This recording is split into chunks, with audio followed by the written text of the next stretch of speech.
Hi,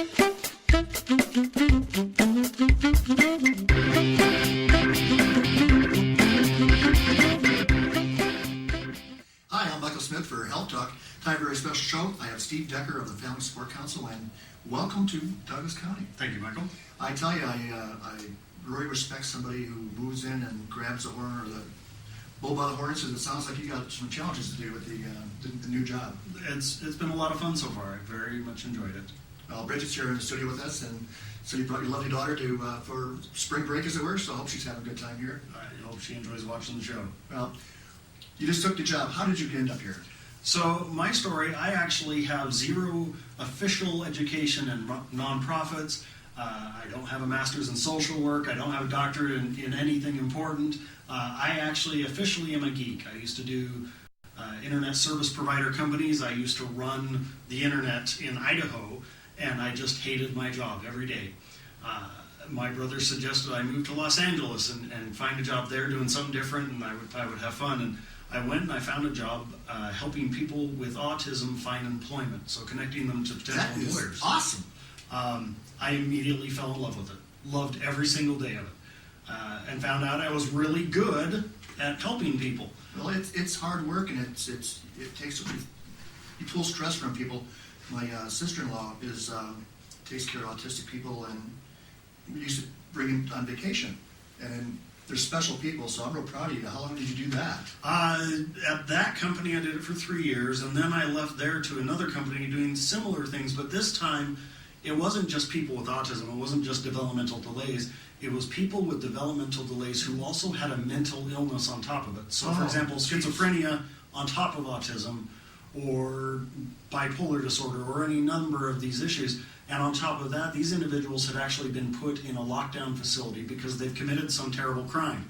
So getting these people and working with them and putting them back into their own hometown, their own home community and neighborhood, and then building their entire world. You have to have 24-hour support. You have to have someone for them to go hang out with on Saturdays. You have to find them a job. You have to find them a church to go to. You have to find them a neighbor that cares about them. You have to build their whole world. I did that for a number of years and really enjoyed it. Well, I tell you, I was helping a man with schizophrenic, and just a matter of getting him food for his meds. Mm-hmm. And the only problem he ever had was he just didn't get food for his meds, and he had an issue. He ended up in a hospital for a while. We went back and, like you, worked on him for a while, and he ended up back in the community, but he lost like 6 months because of one day when he didn't get food in his meds didn't get food. It's that simple. You have to build a very good system to help them. And it's automatic pilot if you do it right. So yep. I'm real proud of you. Sounds like you've done some of the hard work already. Well, and speaking of the people who provide the support, the caregivers, from there I became the executive director of the California Long-Term Care Education Center. That trains the 450,000 caregivers in California how to provide direct care to anyone with a disability. And that disability could be developmental delay, it could be Alzheimer's, it could be Parkinson's, it could be cerebral palsy, it could be because of a traumatic brain injury. It could be any number of reasons. And so I ended up learning how to develop this curriculum that the state of California adopted on how to become a competent caregiver. Well, that's major. Yeah, it was a lot of fun. It was a lot of hard work. Yeah. So I was there for over 5 years, but I was still in Los Angeles, and I really was tired of the scene of politics trumping helping people. So I decided to leave. And as I looked around, I wanted an organization where I could really make a difference, someplace rural that I wanted to raise a family, someplace that I could bring my daughter and feel safe. And Douglas County and the Family Support Council won out. I ended up coming here last August, and I've been very, very happy about that decision. Well, I tell you, you're in the right place. I remember when I left a big city and moved to this rural area, I was opening up a door of a gift shop of some kind, and someone came over my shoulder to grab the door, being nice, and my street kicked in. I was about ready to take him out with my elbow. Really, those things you got to change, because if you're used to a city, there's a chance in your mind that you're going to be losing your wallet, you're losing your, It's a big difference. But you're in the right place, because this is a very nice, safe area. It is. And if you want to amuse yourself, look at the crime. Non-existent. Well, you just laugh. Yeah. I mean, this is like, wow, this is heaven. And if you feel safe, and then you have time, you're less distracted to do things, and you can concentrate on your job. Exactly. It sounds like you have some issues with this. We, as a normal community, do have challenges. And I know one of the things we've talked about in the past is I do shows. And I've uncovered some things on the peripheral of domestic violence. And I think you said that's one of your main things you're going to get involved in. We've been doing that since 1982, and interestingly enough, the number one issue of concern for both the Sheriff's Department, the District Attorney's Office, is domestic abuse and violence. Well, By far. I lived in a hotel here that had, it was a secret place where people were hidden from their abusive spouses. And more than once, they would break into this place and be beaten on the door or trying to attack their wives. And I had to interfere. Don't tell the cops that. I don't know it, don't know nothing. But we made sure those people left. But it takes more than you probably can even conceive of to protect them and get them to a place where they no longer have that stress of someone coming over their shoulder to grab a door and take them out with an elbow. We are still the only agency in Douglas County that provides emergency shelter for victims. We go to court with them. We provide them therapy to overcome the trauma.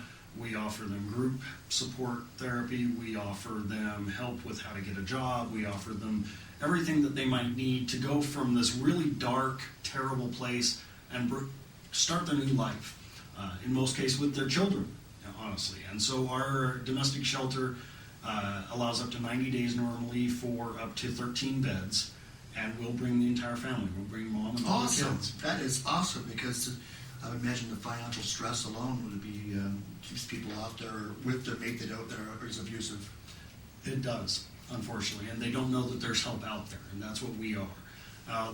When I came to Family Support Council, the first thing I was told is that that's what we were. We are the domestic violence agency. And the reality is our mission is to provide education, intervention, and prevention services to promote healthy families in Douglas County. Well, yes, a healthy family doesn't have domestic violence, but it has so much more. A healthy family has support for someone with a disability. A healthy family doesn't have the financial stresses. A healthy family doesn't have food stresses. We partner very closely with the Carson Valley Food Bank. We partner with the community, the Partnership for a Healthy Community. We partner with suicide prevention on a daily basis to make sure that families get what they need. In fact, we are the 24/7 crisis hotline, 782-8692, which can cover any crisis a family might have.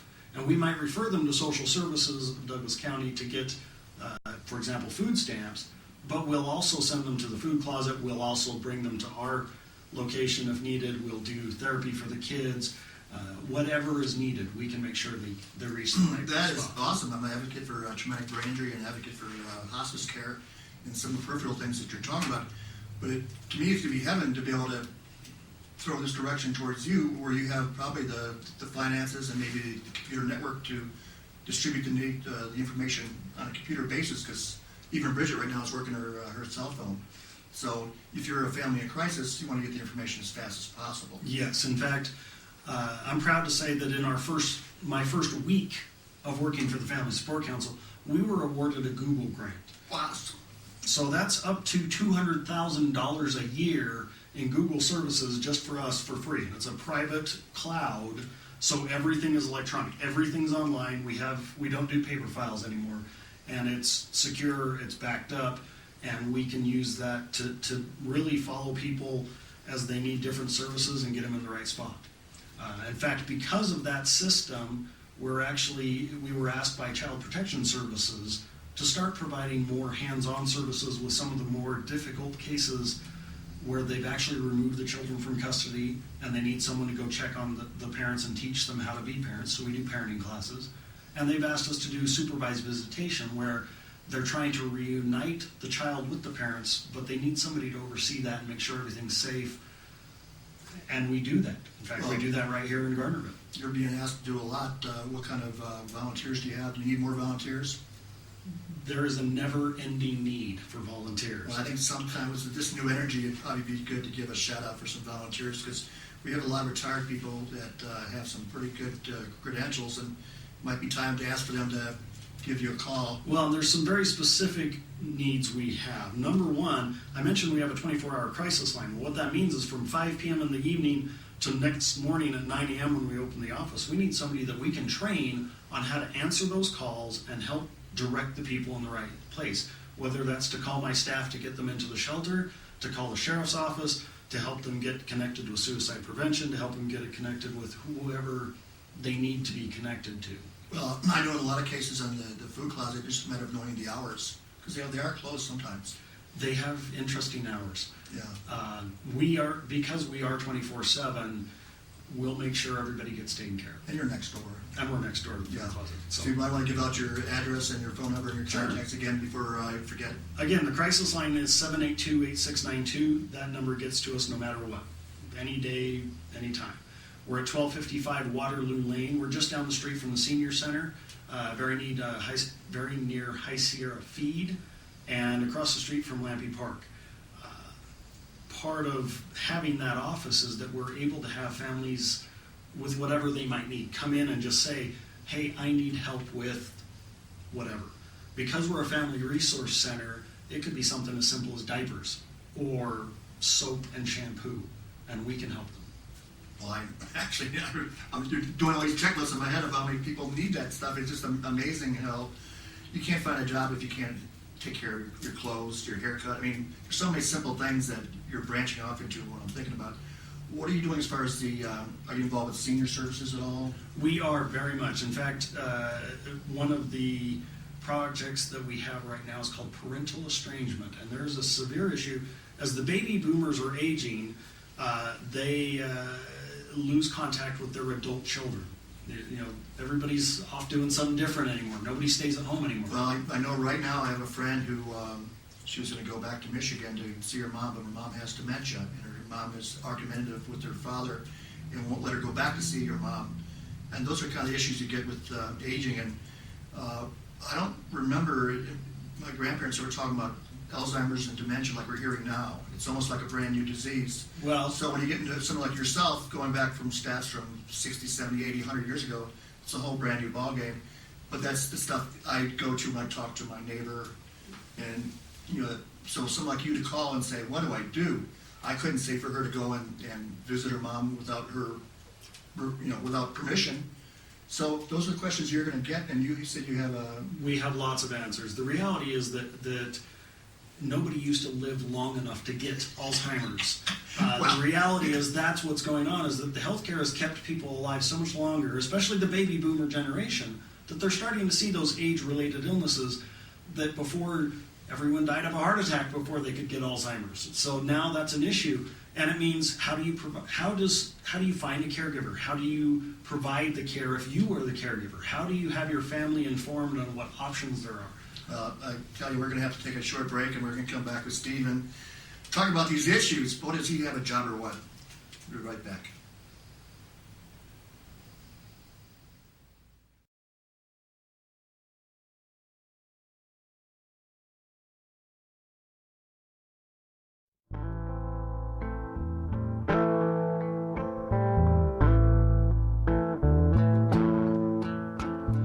Gone in slumber, kiss your eyes, smiles away you when you ride.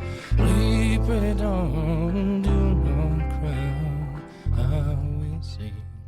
I just wanted to say thank you from the bottom of my mother's heart.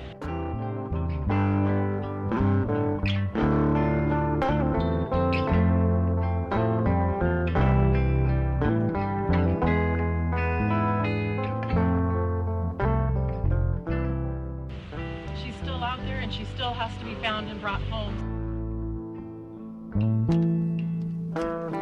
Can you no longer fall asleep? While you watch do keep. Sleep, pretty dawn, do not cry, and I will sing a lullaby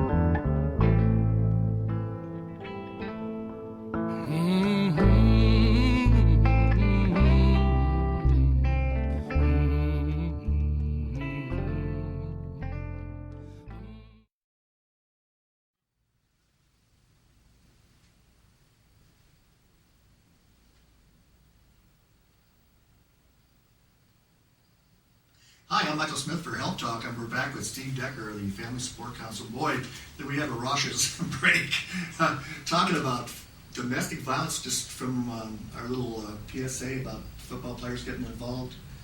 And I tell you, I flashed back to my college days in Pittsburgh, and we knew a number of the Steelers, and at the time I didn't have a brain injury, but I was watching people who did, and they were football players, and they went from a time we were going to Mike Webster's house. At the time he was a center for the Steelers. And he went from a stage where he loved us being around to we weren't allowed to be around because he was not in any shape to deal with people. He became violent, his temper was bad. I would not want to have been his relative.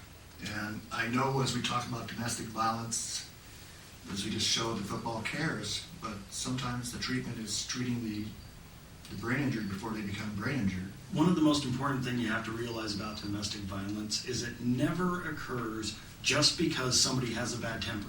It never occurs just because that the aggressor wants to do that. There's always other factors. And an example would be the brain injury that you're talking about in the NFL, where they don't have the proper control anymore. They might have another mental illness that isn't being treated, bipolar disorder, for example. Well, I can tell you right now, the other disorder was alcoholism.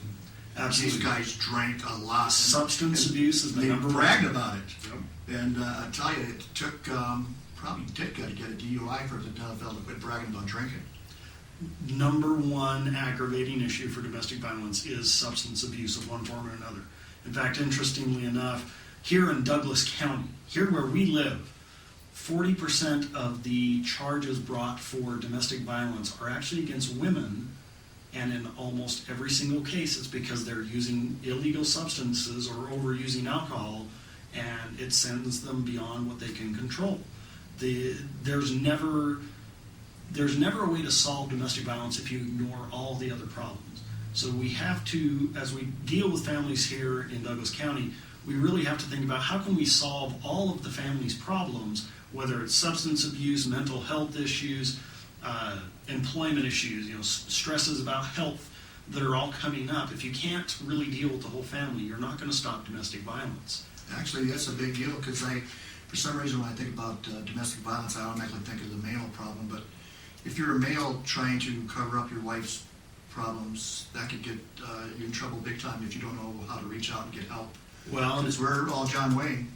That's very true. And actually, that's one of the biggest issues here in Douglas County is people don't come forward about the issue. Last year, for example, there were over 700 incidences of domestic violence in Douglas County, but the Family Support Council, we only saw 200 of those people. The reason we didn't see the other 500 people is because they never came forward for help. And they didn't come to us for help because they're afraid of what's going to happen. They don't know that there's help, or unfortunately, in a lot of cases, it's what they're used to. This is what they see growing up. They saw grandma and grandpa fighting. They saw grandpa beating on grandma, and that's just what they're used to. It's called the generational cycle of violence. And because that is so prevalent, especially in rural farm areas, people they think it's normal. In fact, the first week I moved here, I actually went into the gas station, and a girl and her boyfriend were working there at the cashier station, and he was commenting upon her in rather aggressive ways. And as she was ringing me up, she said, "Don't worry, it's normal. That's how my dad treats my mom." Oh, jeez. And I'm like, that was my first experience, and it's true. It's because people think that's normal. And we have to make sure people know that violence is not normal. Emotional abuse is not normal. We have to realize that if a healthy relationship and a healthy family doesn't have those issues. So is there would a high school or a young person tend to gravitate somebody who has those problems if they're used to it with dad beating up mom? Absolutely. Because I've heard of that too, where I'm not saying about the domestic violence, but about alcoholics, how one becomes an alcoholic because they're used to it from their family. Absolutely. You're saying the same thing with domestic violence? It is. It is, absolutely is. And in fact, because it goes hand in hand so much with substance abuse like alcoholism or meth or any of the other ills that we have, it is that generational issue. It's My dad always got drunk on Friday nights, so I'm going to get drunk on Friday nights too. That's how I'm going to relax. Well, strangely enough, our crisis line gets really busy on Sundays and Mondays because of those weekend binges, and somebody drank too much, smoked too much, starts hitting the other one, and that's where it comes from. And it's going to sound silly to interact or interject on this one. People who move here that aren't used to the altitude can't drink as much, and their behavior is, I mean, it's, I don't know if it sounds, this is the right time to put it in there, but if they're trying to drink what they used to drink at this altitude, they're not going to function, they're going to function worse, and they probably... Well, and speaking of people moving into the area, Michael, one of the biggest rise in domestic abuse issues is actually elder abuse. And as people come to our valley to retire, a lot of them. Well, yeah, it's a great place to retire. Well, they're retiring and they're at an age where they're susceptible to violence. They're at an age where they can be used for their money. They're at an age where they can be controlled just because they are more frail as they start to age. So is your program able to help those people? We do. That's a good thing, because I am very involved with elderly, and I'm shocked at, I guess I shouldn't be shocked, maybe I'm not seeing what the problems are, but let me know what's going on. There are a lot of issues, and a lot of those people, to give you an idea, 25% of Douglas County is over age 65. Correct. It's an enormous segment of our population. However, I mentioned that we had 200 people come to us last year for help for domestic violence. 2 of those people, 1%, were senior citizens. We know that the senior citizens are victims, but they're not coming up for help. I was doing a show where it was a mother and daughter, and the daughter wanted her mom to talk about the domestic violence in her family. I guess they escaped the war or got out of the war in World War II, and they were prejudiced against because they were German. And it was so the mom was letting him have that stress, but the stress was her getting beat up. And the daughter wanted to come out and say it publicly, but her mom was still protecting the dad, even though he was dead, from the grave. And then it just dominoes. Your awareness gets triggered on seeing this stuff, and it could be just being at church and seeing somebody being disrespected, and then thinking, well, maybe if they disrespect her in church, how does she get treated at home? Yep. And And that's actually a very good point. Anybody who suspects abuse of a neighbor or a loved one or a friend can call us, 782-8692, and we'll do our best to help them. We get a lot of phone calls. We get people stopping in saying, help, we don't know what to do. Our neighbor, we think that they're fighting and we don't know how to help. We can help.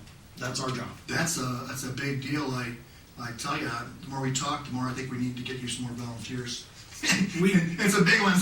We need some volunteers. So how do we get you more volunteers? So again, call us 782-8692 and actually say, I want to be a volunteer. There's little things that we need help with. I need somebody who can go out to our emergency shelter and mow the lawn once a week.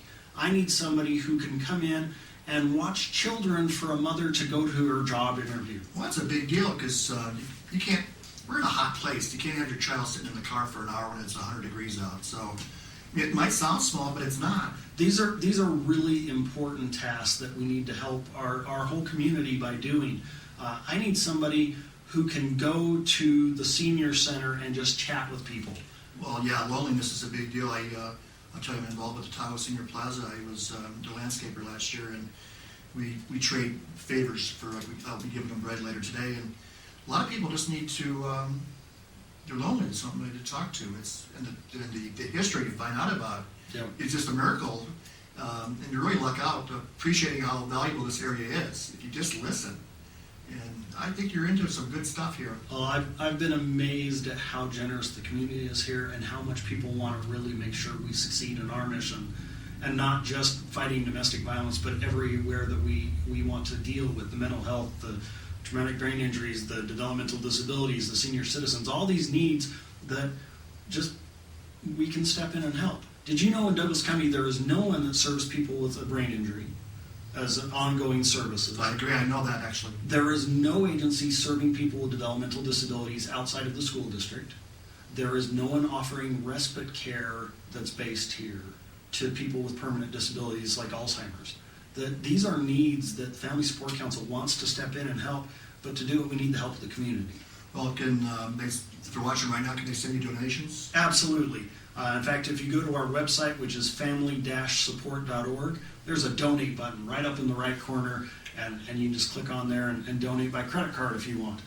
You're also welcome to stop by our office, 1255 Waterloo Lane here in Gardnerville, anytime. So I know when someone is new like yourself and they have the energy like you do, it sounds like it's a good time to get behind you, ride behind you. Well, I do appreciate it. And Michael Smith for Health Talk. Thank you for Thank you very coming much. by. And, yeah, come down and volunteer. It's a nice little facility, and Steve, it sounds like it's the real deal to me. And if you need any help, let us know. We'll bring our cameras. And thank you, and welcome to the community. Thank you, Mike. And as well, Bridget. So Michael Smith for Health Talk, and thank you.